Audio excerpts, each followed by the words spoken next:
जहाँ संतों का डेरा है,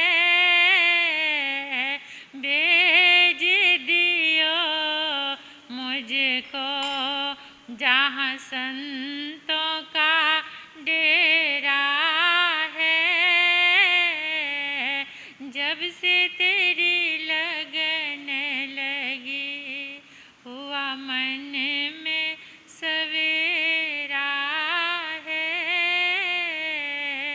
कर दे ओ दूर प्रभु मेरे मन का अंधेरा है, कर दे ओ दूर प्रभु।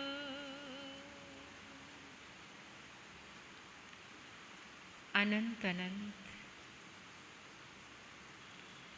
मैत्री के मसीहा, दया और करुणा के अवतार परम पिता परमात्मा प्रभु महावीर के चरणों में कोटिश्य वंदन नमन। अरिहंत परमात्मा श्री मंदिर स्वामी भगवान के पावन चरणों में कोटिश्य वंदन नमन। परम दयालु परम कृपालु कर्नाटक गज के श्री आराध्य गुरुदेव के चरणों में कोटिश्य वंदन नमन।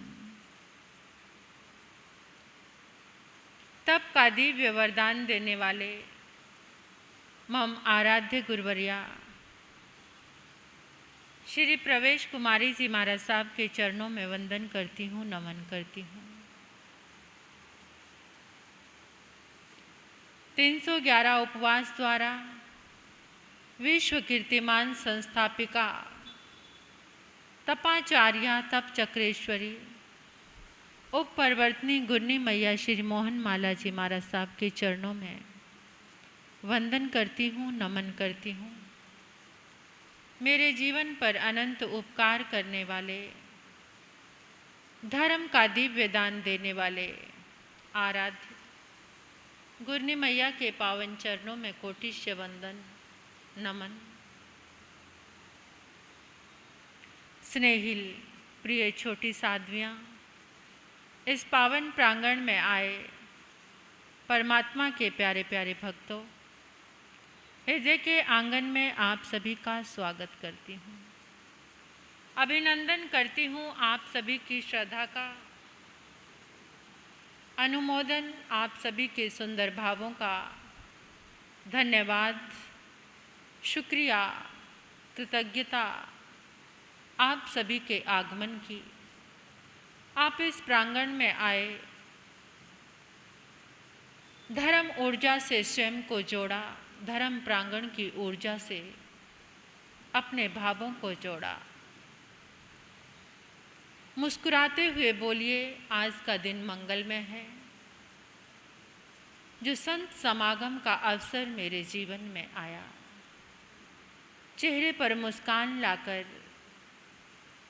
इस मंगल भावना को अपने भीतर पहुंचाओ कि आज का दिवस आने वाले हर दिन की अनुमोदना करो, जो दिन तुम्हें जीने के लिए मिला है, और प्रार्थना करो कि मेरे द्वारा ऐसे कार्य हों जिनसे सबको सुख मिले, किसी को भी कष्ट ना पहुँचे, जाने में अनजाने में मेरे द्वारा कोई भी ऐसा काम ना हो कि जिससे किसी को कष्ट पहुँचे। ऐसी सुंदर भावनाओं से अपने मन के आंगन को हर रोज़ सजाना, श्रृंगार करना।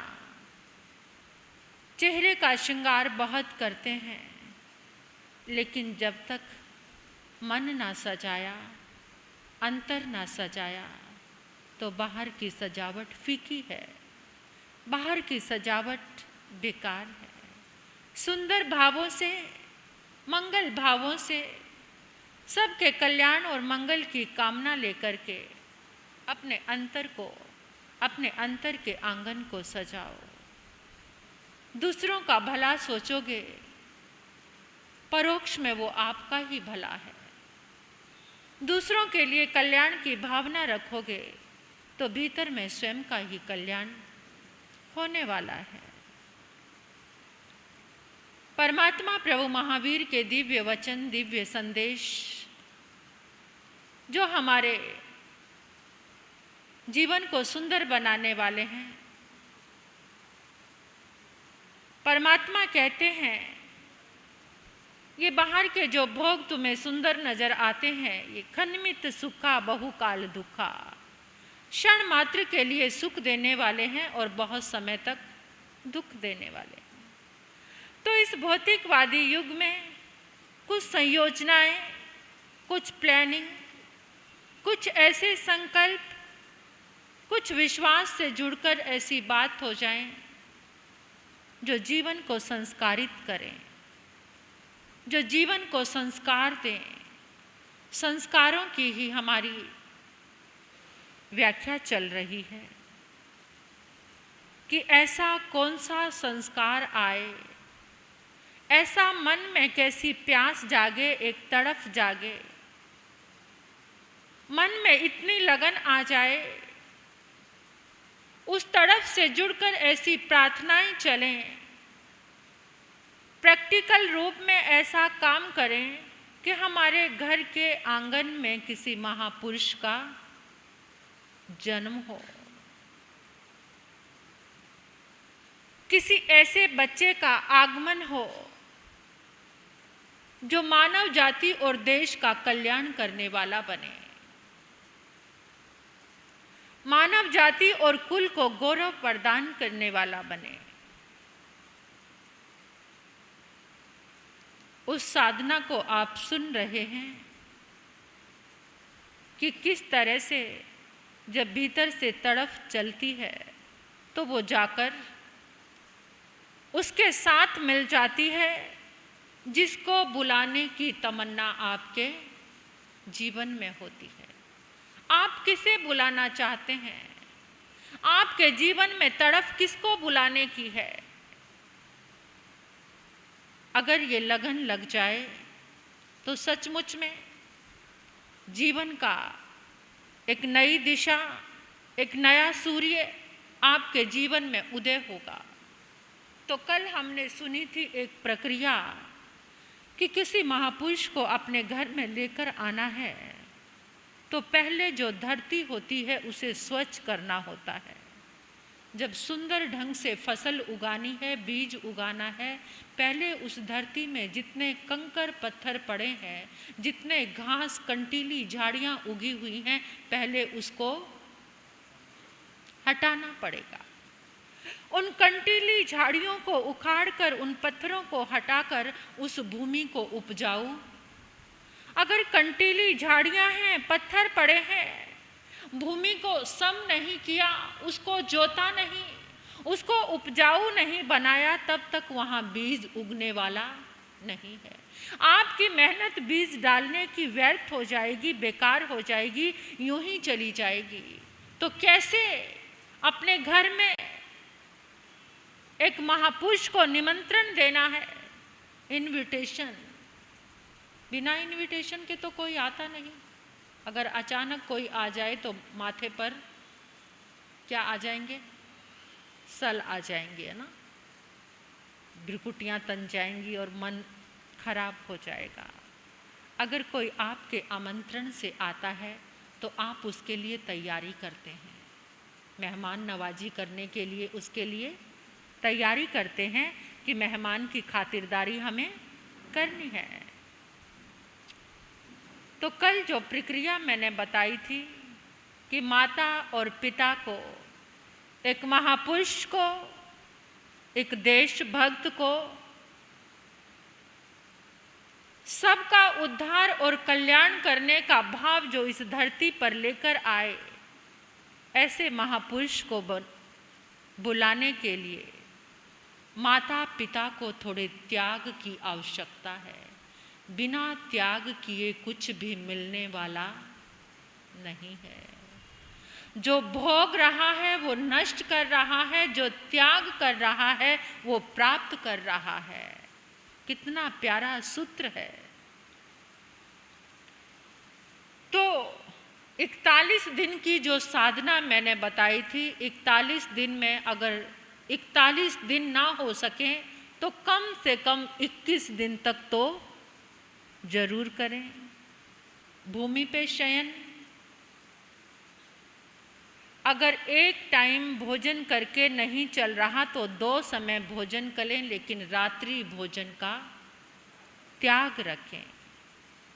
बाहर की सारी चीज़ें, बाजार की सब चीज़ें खाने का त्याग रखें। बाजार की चीज़ों की ऊर्जा कैसी है आपको समझ नहीं आती।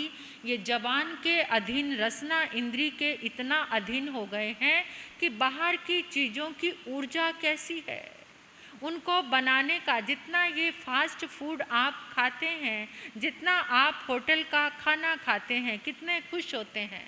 फॉइल में लिपटी हुई थाली सजी हुई आपके सामने आती है, लेकिन पीछे उसका प्रोसीजर आपको नहीं पता। जो बनाने वाला है वो किस ढंग से बनाता है, नहीं पता है आपको। अगर एक बार होटल में जाकर जहाँ पर सब्जी वगैरह बनाई जाती है उस चीज़ को आप देख लें तो आपको वॉमिटिंग आ जाएगी, उल्टी आ जाएगी आपको। बहुत सारी, ये विषय अलग है, इसको कभी जब भोजन का विषय आएगा तो मैं इसको टच करूँगी। तो देखिए, जो प्रक्रिया मैं आपको बताने जा रही हूँ, 1 नंबर की कमाई का अन्न आपके भीतर में एक धैर्य, एक विश्वास, एक अद्भुत ऊर्जा को जन्म देगा। दोनों माता पिता 1 नंबर की कमाई का अन्न, मेहनत की कमाई का अन्न खा रहे हैं, ये साधना कर रहे हैं, सुबह दोपहर और शाम को प्रार्थना कर रहे हैं कि हमारे घर में किसी महापुरुष का आगमन हो रहा है। मेरी कुक्षी में एक महापुरुष का, जो पूरी दुनिया का कल्याण करने वाला होगा, जो मेरे कुल को गौरव देने वाला होगा, एक ऐसे महापुरुष का आगमन हो रहा है। माता पिता ऐसी भावना को लेकर फिर उन्होंने प्लानिंग की कि अब हमारी तैयारी पूरी हो गई, भूमि उपजाऊ हो गई, अंतर में हमारे एकदम स्वच्छता और निर्मलता, पावनता, पवित्रता आ गई, हमारे भाव परिपक्व हो गए हैं। अब क्या करना है? जिस समय बच्चे को कंसीव करना है उस समय क्या करना है? देखिए, 3 तरह का आहार होता है। 3 तरह का आहार होता है। एक होता है ओज आहार, एक होता है कमल आहार और एक होता है रोम आहार। ये जो जीव आत्मा है, हमारी जो आत्मा है, ये एक पल भी जो जीव है ये भोजन के बिना नहीं रहता। जिस समय आत्मा ये शरीर छोड़ती है उस समय भी इसके साथ 2 शरीर रहते हैं। शरीर कितने हैं? हाँ, 5 शरीर हैं।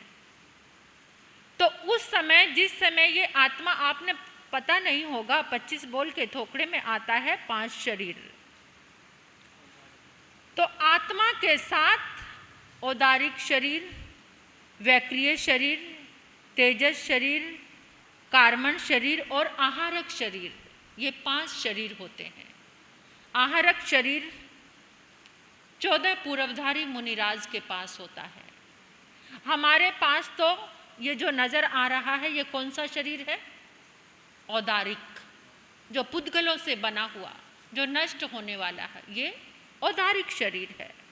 हमारे पास 3 शरीर हैं। तेजस और कार्मण शरीर आत्मा के साथ हर समय रहते हैं। चाहे ये औदारिक शरीर छूट जाए, जब तक मोक्ष नहीं होता तब तक तेजस और कार्मण शरीर आत्मा के साथ रहते हैं।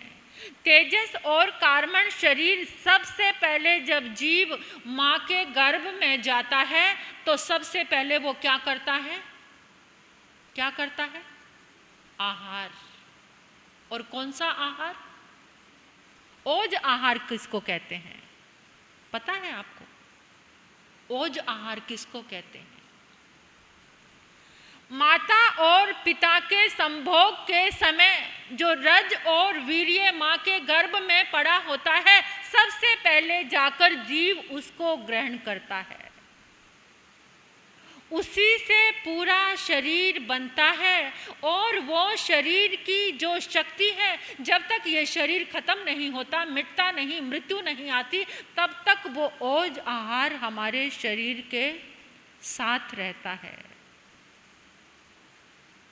अब देखिए, मैंने बोला था कि कुछ बच्चे क्रोध वाले क्यों होते हैं, जिनका जिंदगी भर क्रोध खत्म नहीं होता। जिस समय माता और पिता ने संबंध बनाया, पत्नी उसके लिए तैयार नहीं है, एकदम क्रोध का आवेग आ गया, क्रोध आ गया, तो ओज आहार कौन सा पड़ा है वहां पर? क्रोध का।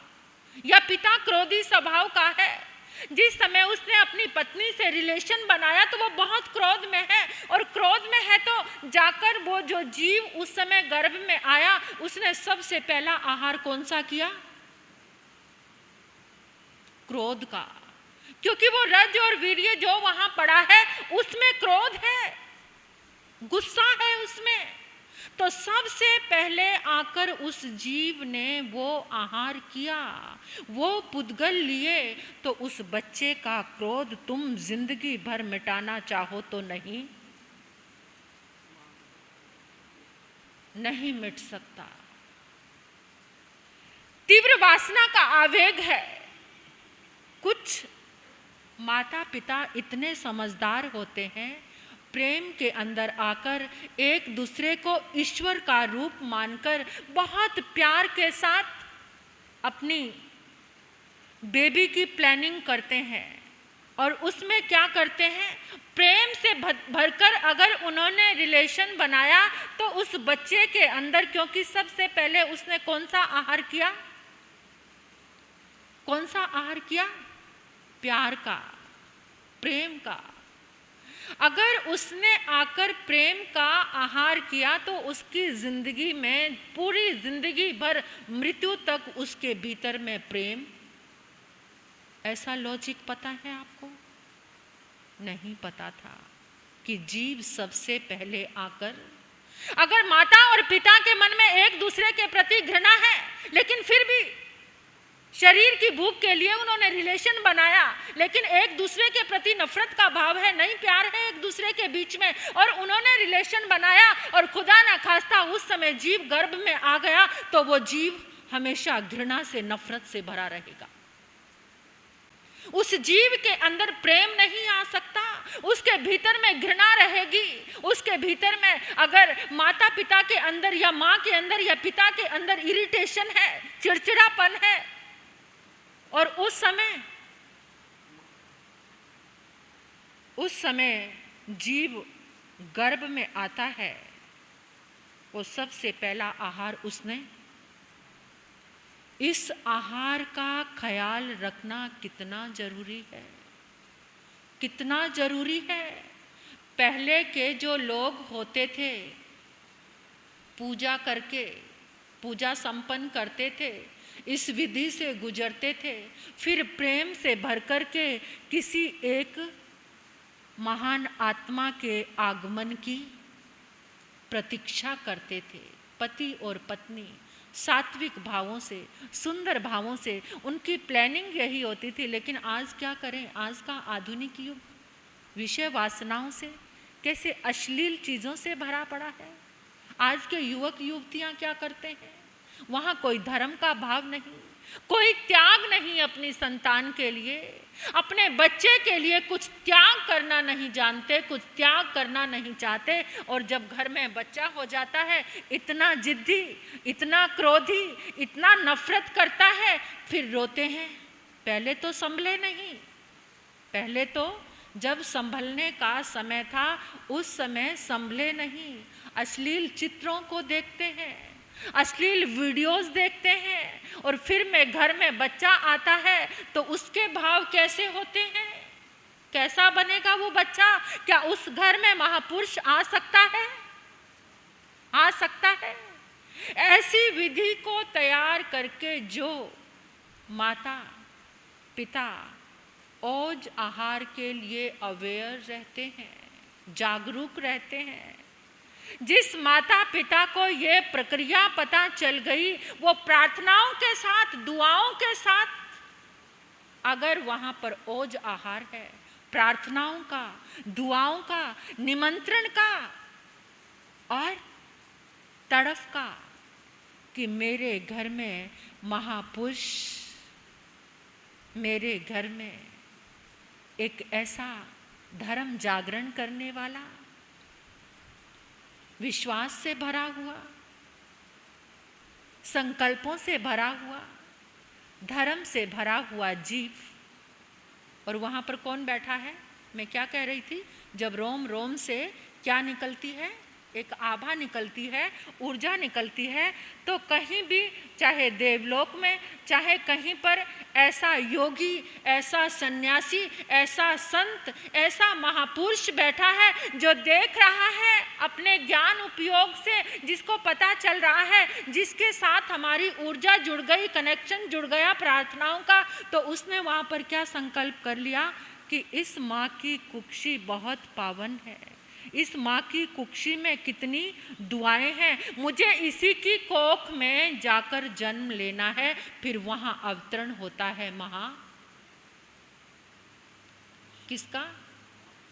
महापुरुष का, जो दुनिया को रास्ता दिखाता है। एक माँ का कर्तव्य है। इस समय आज का ये युग कैसा चल रहा है, कम से कम एक माँ तो त्याग करे। 2 युवतियाँ यहाँ पर बैठी हैं जिनके घर में अभी बच्चे को आना है, लेकिन अगर वो ऐसा सुंदर वातावरण तैयार कर ले, थोड़े समय के लिए ही तो त्याग करना है। कितने समय के लिए त्याग करना है? कोई लंबी चौड़ी कहानी नहीं है, बस थोड़े समय का त्याग कर लें तो हो सकता है उस कुल में जन्मा वो बच्चा पूरे समाज का, पूरे परिवार का, पूरे देश का, पूरे प्रांत का कल्याण करने वाला बन जाए। और बनेगा, अवश्य बनेगा, अगर माँ के मन में तड़फ है और माँ के मन में प्यास है और पिता के मन में त्याग का भाव है, पिता के मन में ये सोच है कि नहीं, चाहे कुछ भी हो जाए, मुझे एक ऐसा दिया रोशन करना ही करना है, एक ऐसा दिया जलाना ही जलाना है। तो औज आहार के लिए पहले भूमिका बनाई, पहले धरती को उपजाऊ बनाया, फिर ओज आहार के लिए भी दुआएं और प्रार्थनाओं से भरकर। पहले के लोग तो बहुत करते थे ऐसा, बहुत पूजा पाठ करने की विधि, और ब्राह्मण संस्कृति में तो बहुत ज़्यादा था ये कि पहले पूजा पाठ आदि से, ब्रह्मचर्य आदि व्रत से, मर्यादाओं से अपने जीवन को सुरक्षित करके फिर किसी बच्चे को जन्म देने के लिए तैयार होते थे। और वो बच्चा फिर कहीं ना कहीं जो संत महात्मा बने हैं, कहीं ना कहीं उस ओज आहार का बहुत कमाल उनके जीवन के साथ जुड़ा हुआ है। और कल मैंने आपको ये बात भी बताई थी कि माता और पिता को 3 तिथियां और 3 वार याद होगा आपको। 3 तिथि और 3 वार में ब्रह्मचर्य व्रत का पालन करना चाहिए। शनिवार को, मंगलवार को और वीरवार को। अष्टमी, 14 और पखी, इन 3 तिथियों में ब्रह्मचर्य व्रत का पालन हर एक सद्ग्रस्त को करना चाहिए, क्योंकि इन 3 तिथियों में, इन 3 वारों में जो भी जीव माँ के गर्भ में आ गया तो वो कुल के लिए भी हानिकारक रहेगा, स्वयं के जीवन के लिए भी। उसका जीवन संघर्ष करते करते ही बीत जाएगा, उसको जीवन में खुशहाली नहीं मिलेगी।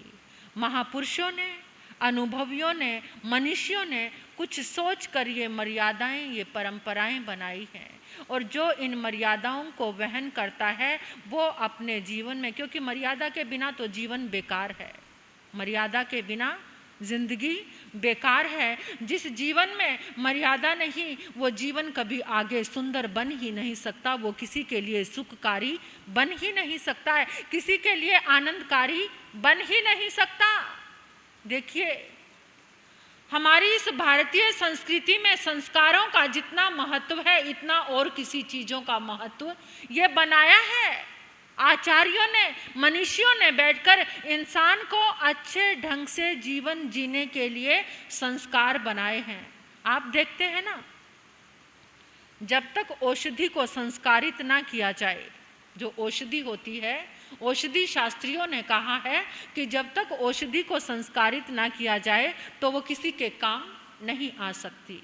जब तक बर्तन को संस्कारित ना किया जाए वो अच्छे रूप में प्रयोग नहीं हो सकता। और जब तक खाने पीने की चीज़ें, ये जो फल सब्जियां हैं, इनको भी आप संस्कारित करते हो ना। संस्कारित कैसे करना? अग्नि से उसमें आप नमक मिर्च डालते हो, संस्कारित करते हो उसको, तब वो खाने योग्य स्वादिष्ट बन जाती है। ऐसे ही हमारा जीवन भी संस्कारों से संस्कारित होता है, जिसमें कितने सारे 16 संस्कारों की मैंने आपको बात बताई। जब ये 16 संस्कार हमारे जीवन में अगर सही रूप में आते हैं तो जीवन आगे आगे बढ़ता चला जाता है। तो जीवन को आगे बढ़ाने के लिए अब ये तो हो गया, जीव माँ के गर्भ में आ गया, अब माँ को क्या करना चाहिए? ओज आहार परफेक्ट रूप से उसे मिल गया, अच्छा मिला, दुआओं का और प्रार्थनाओं का ओज आहार मिल गया। उसके बाद माँ का क्या कर्तव्य है? क्योंकि माँ जो खाती है वही बच्चा खाता है। माँ जो सोचती है, माँ का जो चिंतन होता है वही बच्चे का चिंतन होता है। माँ जो देखती है, बच्चा माँ के गर्भ में वही देख रहा है, देखता है। माँ जो सुनती है वो बच्चा भी वही सुनता है। आपको पता है ना महाभारत का वो दृश्य, महाभारत का वो कथानक, जिस समय अर्जुन सुभद्रा को क्या सुना रहे थे? चक्रव्यूह भेदने का, कि चक्रव्यूह में कैसे प्रवेश करना है। और कौन सुन रहा है? वो गर्भस्थ शिशु अभिमन्यु। माँ सुन रही है तो इससे बड़ा और क्या एग्जाम्पल होगा कि माँ को क्या सुनना चाहिए। वो बच्चा सुन रहा है, अर्जुन सुना रहे हैं। सुनाते सुनाते सुभद्रा को नींद आ गई। माँ सोई तो बच्चा भी, अभिमन्यु भी। कितना कनेक्शन है माँ के साथ, किस तरह से जुड़ाव है माँ के साथ। इसलिए कहा है कि हजारों टीचर से भी श्रेष्ठ कौन है? हजारों टीचर जो नहीं समझा सकते वो माँ समझा सकती है। माँ सबसे बड़ा गुरु, सबसे बड़ा भगवान, सबसे बड़ा माँ है और कोई भी नहीं। तो माँ को कुछ त्याग करने की जरूरत है। माँ सोई, अभिमन्यु सो गया। और फिर क्या होता है? उसको चक्रव्यूह में प्रवेश करना आता है, लेकिन बाहर निकलना। और आज की कलयुगी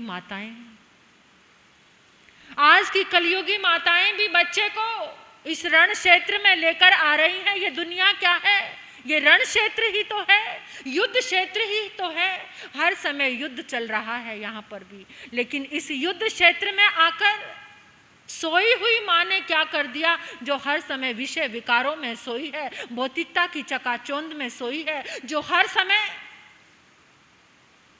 आधुनिकता के जामे में सोई है, वो अभिमन्यु को इस दुनिया के चक्रव्यूह में लाकर छोड़ देती है।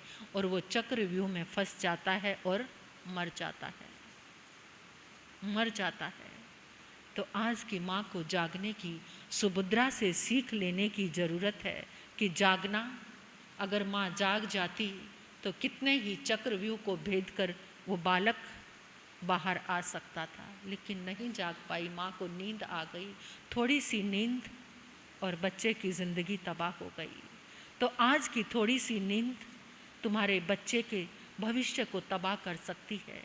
उस बच्चे के भविष्य को जागरण के लिए आगे माँ को क्या क्या करना है, और जन्म संस्कार कितना दिव्य है, क्या करना है उस जन्म संस्कार में।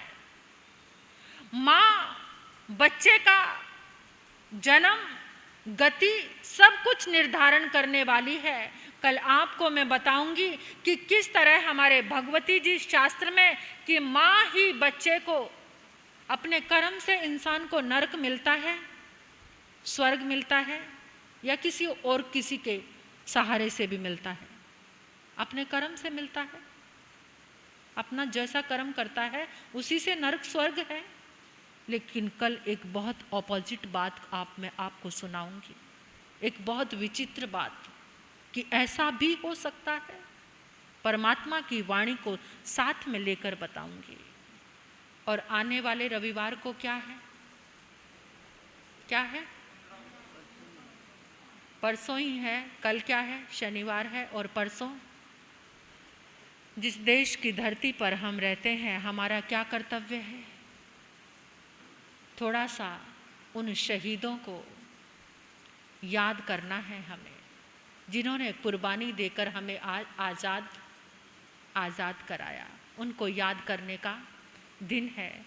तो मैं निमंत्रण दे रही हूँ सभी घरों में कि सबको आना है और अपने बच्चों को याद दिलाना है कि ऐसे थे हमारे देशभक्त जिन्होंने कुर्बानी दी। और अपने बच्चों को क्या बना कर लाना है? क्या बना कर लाना है?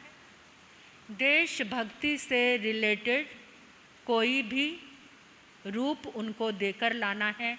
आपने चाहे महात्मा गांधी, जवाहरलाल नेहरू, भगत सिंह, चंद्रशेखर आज़ाद, राजगुरु, लाला लाजपत राय,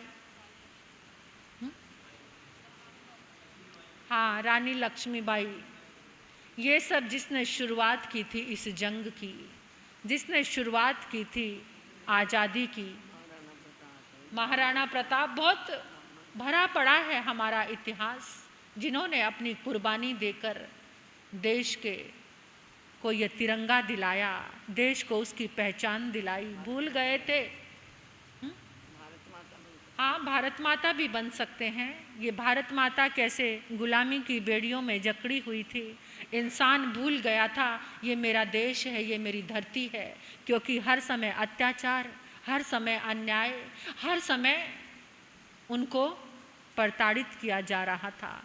और किसी किसी के भीतर वो जज्बा जाग उठा देश को आज़ाद कराने का।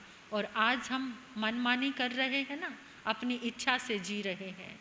इसके पीछे कितने खून बहे, इसके पीछे कितना कुछ। वैसे तो आज भी देश के लाल बहुत कुछ कर रहे हैं।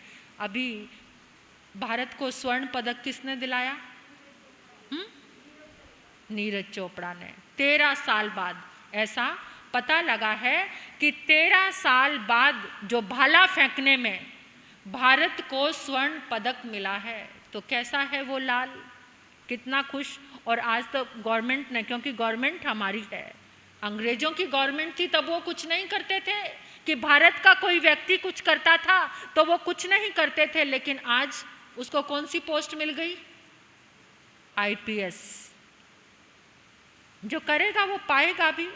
जिसके अंदर इतना कॉन्फिडेंस होगा, जिसके अंदर इतनी शक्ति होगी, जिसके अंदर इतनी ताकत होगी, तो उसको मिलेगा भी। भारत को गर्व है ऐसे माँ के सपूतों पर, ऐसे लालों पर जो आज भी भारत का सिर ऊंचा रखते हैं, जो आज भी भारत की गरिमा को और भारत के गौरव को बढ़ाते हैं। हरियाणा का वो युवक, उसने पूरे हरियाणा ही नहीं बल्कि पूरे देश का मान बढ़ाया है, सम्मान बढ़ाया है।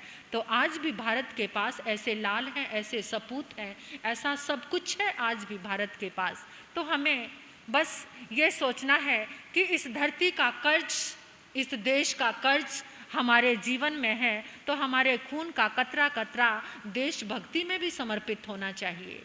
और जैन लोगों का तो बहुत बड़ा सहयोग रहा है देश को आज़ाद कराने में, क्योंकि जैन हमेशा से संपन्न रहे हैं, तो उन्होंने अपने धन से, जीव दया उनके दिल में सदैव से रहती थी, लेकिन उन्होंने धन का सहयोग किया देश को आज़ाद कराने के लिए।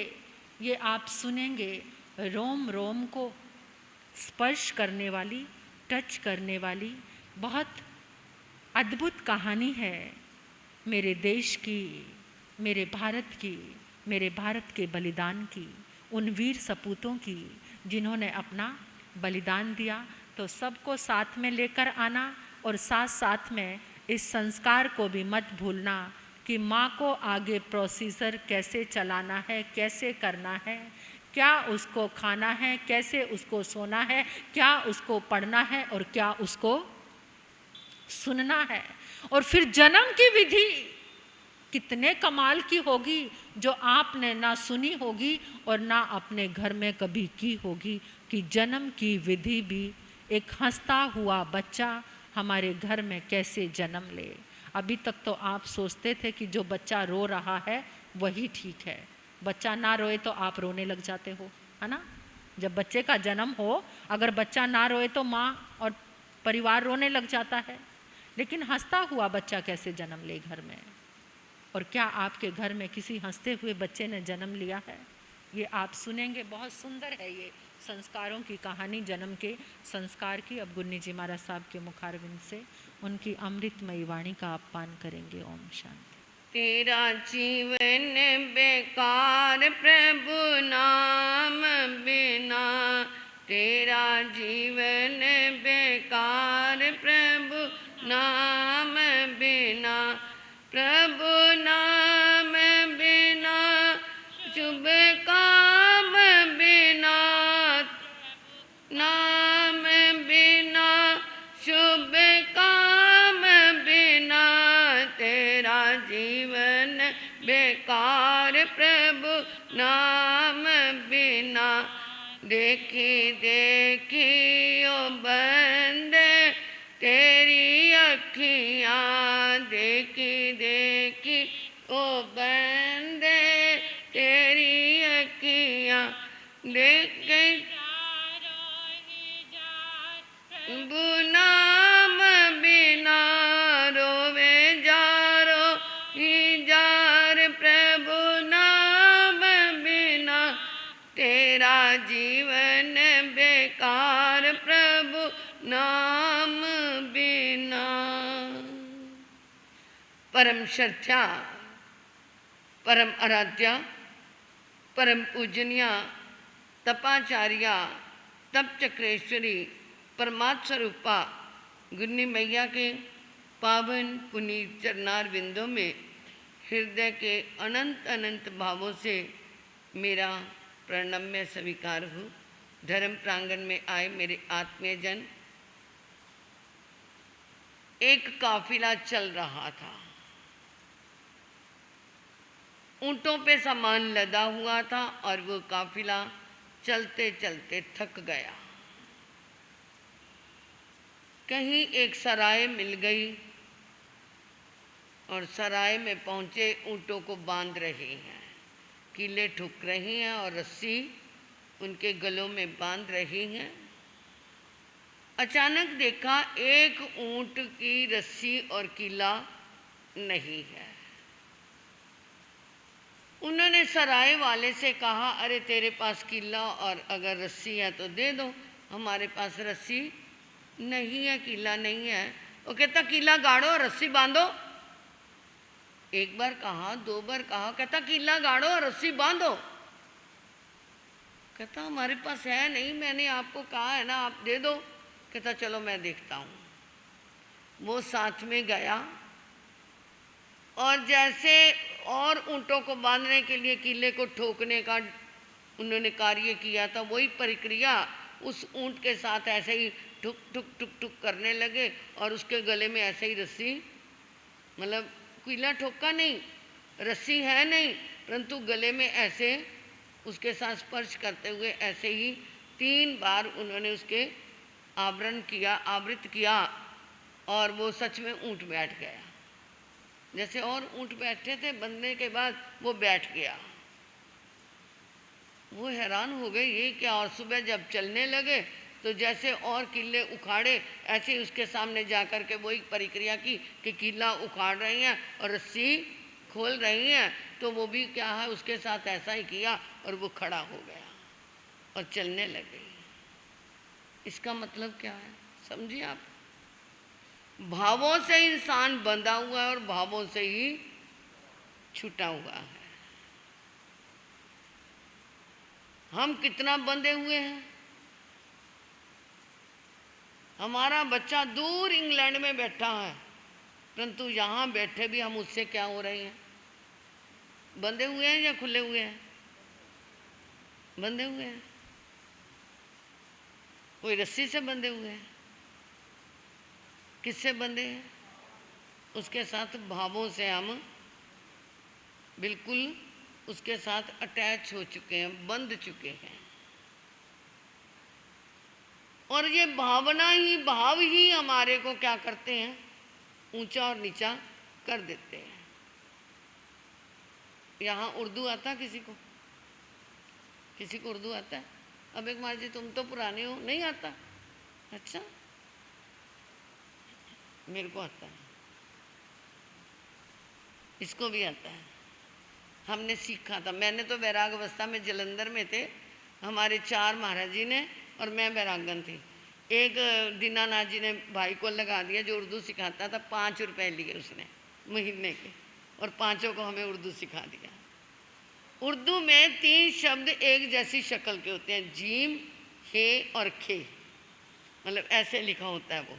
ये जीम और बीच में एक नुक्ता लग गया तो वो क्या बन गया, खे बन गया, ऊपर लग गया तो वो जीम बन गया। यानी वो क्या है, शक्ल एक जैसी है और एक बिंदु का नुक्ता बोलते हैं। उर्दू में उसे नुक्ता कहते हैं, हिंदी में उसे बिंदु कह देते हैं।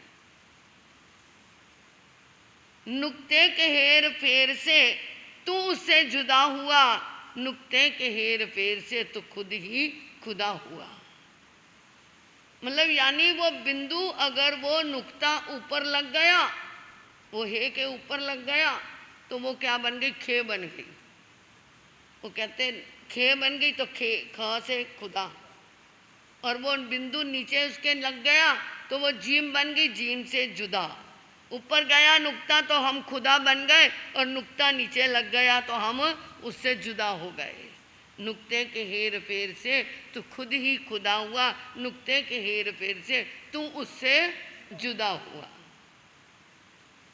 तो ये भावों का नुक्ता है। आप किसी कंपनी में काम कर रहे हैं, आपको कोई कहे कि भाई ये आप गुस्सा करो, तो कर लोगे? इस समय आपको कोई कहे गुस्सा कर लो, कर लोगे?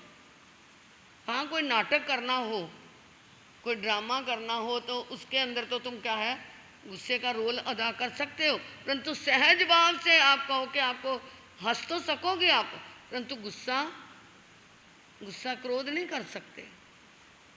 और क्रोध और ये हंसी या कोई और भाव कहाँ से आते हैं? कहाँ से आते हैं? जब बाहर से कुछ हमारे को टच करता है। आप किसी कंपनी में काम कर रहे हैं, अपने कैबिन में बैठे हैं, लैपटॉप चल रहा है या कंप्यूटर चल रहा है, और वो एक सर्वेंट आपके लिए, आपने पानी मांगा था, वो पानी लेके आया, 2 मिनट लेट हो गई, तो एकदम तन करके उसकी तरफ ऐसे देखने लग गया कि पानी को लेट क्यों हो गया। 1-2 बातें भी बड़बड़ करके उसको सुना दी। किससे गुस्सा आ गया? वो नौकर के पानी का लेट लेकर के आना क्या बन गया उसके लिए? गुस्से का कारण बन गया। इतने में तो वो उसका बॉस आ गया, वो उसका गुस्सा क्या हो गया? तब वो गुस्सा करेगा? एकदम उसका बॉस आ गया और वो जो नौकर के ऊपर चढ़ा हुआ था, उसके ऊपर पारा, वो क्या हो गया, और उसने क्या बॉस के आगे खड़ा हो गया। और हाथ विनय किसने सिखाई? किसी ने सिखाई? किसी ने उसे कहा हाथ जोड़, खड़ा होने को कहा किसी ने? निमित्त क्या बन गया? उसका बॉस का आना, उसे पता है कि ये मेरे से बड़ा है, इसका अभिवादन करना मेरे को बहुत जरूरी है, नहीं तो नौकरी से गया, छुट्टी हो जाएगी। ये किसने सिखाया? ये इंसान को पता है कि मुझे पैसा कमाना है तो मुझे बॉस की इज्जत करनी ही पड़ेगी।